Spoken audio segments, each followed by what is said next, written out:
बड़ी खबर का हम सीधे रुख करेंगे। आपको बता दें, कांग्रेस पार्टी की ओर से शिकायत दर्ज कराते हुए एफआईआर की मांग की गई है।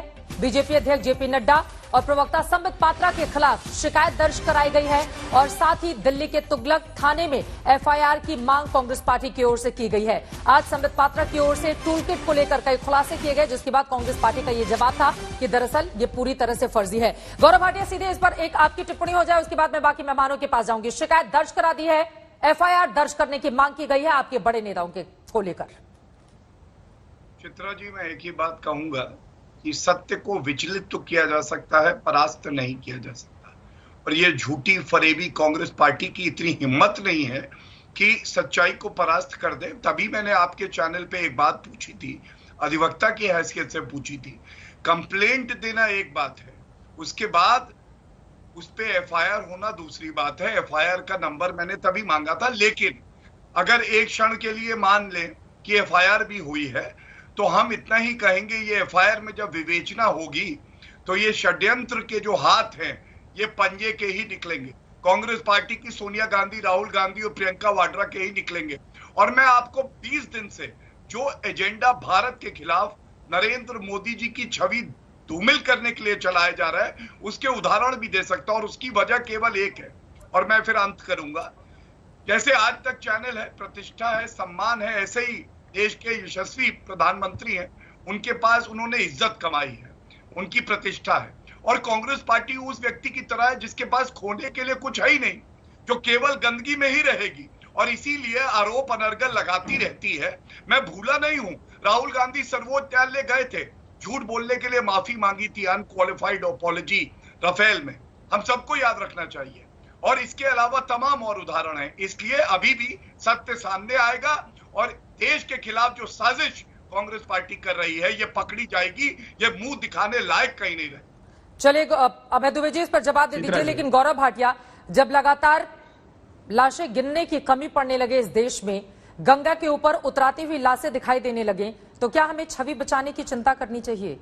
क्या हम सोच सकते हैं उन लोगों के बारे में जिनके पास लकड़ियों तक के पैसे नहीं है और गंगा में शव को प्रवाहित कर रहे हैं और हम अपनी छवि बचाने की कोशिश में लगे हुए हैं? गौरव भाटिया, ये कितनी शर्मनाक बात हो सकती है? अंदाजा है आपको जो आप बोल रहे हैं? बिल्कुल चित्रा जी अलग अलग है। अभय जी, मैं फौरन आपके पास आऊंगी, फौरन आ रही हूँ आपके पास। ठीक, मैं बोल लूं या आप अभय जी से? आप बोलिए। छवि बचाने की चिंता से निकल कर अभी देश को बचाने की कोशिश करनी चाहिए। अब सुन लीजिए, आपने दो अलग अलग बातें उठाई। आज का जो टॉपिक था, विषय था, वो ये जो गिद्धों की टूल किट है उस पे था, इसलिए मैं उस पे बात कर रहा था। देश की छवि अगर कोई खंडित करे षड्यंत्र के तहत तो ये उचित नहीं है। लेकिन जो आपने बात करी कि अगर कहीं पार्थिव शरीर पाए जाते हैं, वो गंगा के किनारे हो चाहे वो किसी और प्रदेश में हो, बिल्कुल दुखद है और सत्य से दूर नहीं भागना चाहिए, बल्कि हमें सुनिश्चित करना चाहिए कि आगे ऐसा कभी ना।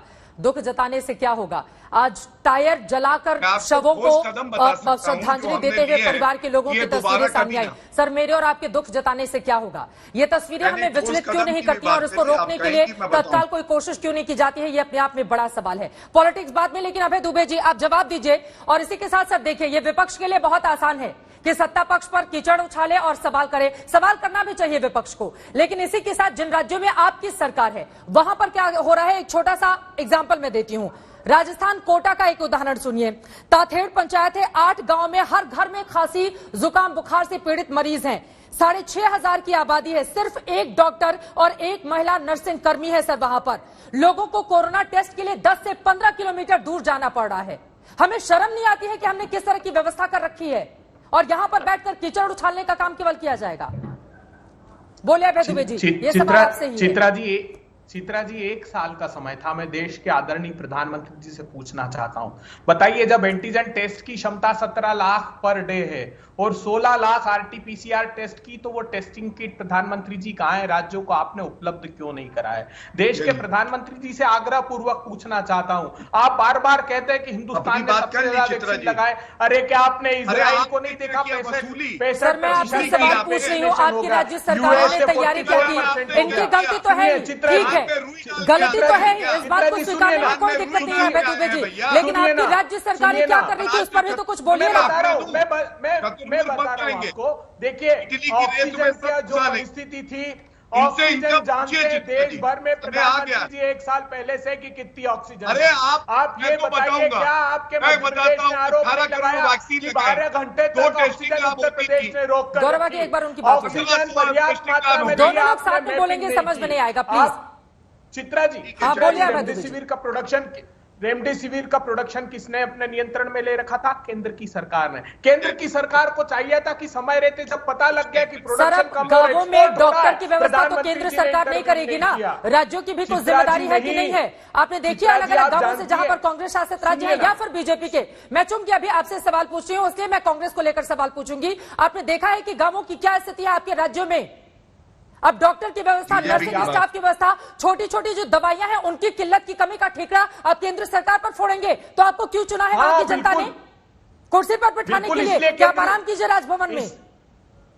चित्रा जी, इसलिए बार बार केंद्र की सरकार को कोसना और बोलना पड़ेगा कि 38 लाख एक्टिव केस है। कौन से देश की क्षमता है बताइए? प्रधानमंत्री जी समय रहते अगर सही कदम उठाया होता तो राज्यों के ये हाल नहीं होते। राज्य आपसे गुहार लगा रहे हैं आज भी कि वैक्सीन दे दीजिए। प्रधानमंत्री जी कहां है हिंदुस्तान के वैक्सीन? बताइए, समय रहते आपने व्यवस्था वैक्सीन की क्यों नहीं की? रेमडेसिविर का एक्सपोर्ट क्यों होने दिया? ऑक्सीजन सरप्लस थी तो मुख्यमंत्री से तिल तिल कर मरे तो आपकी जिम्मेदारी।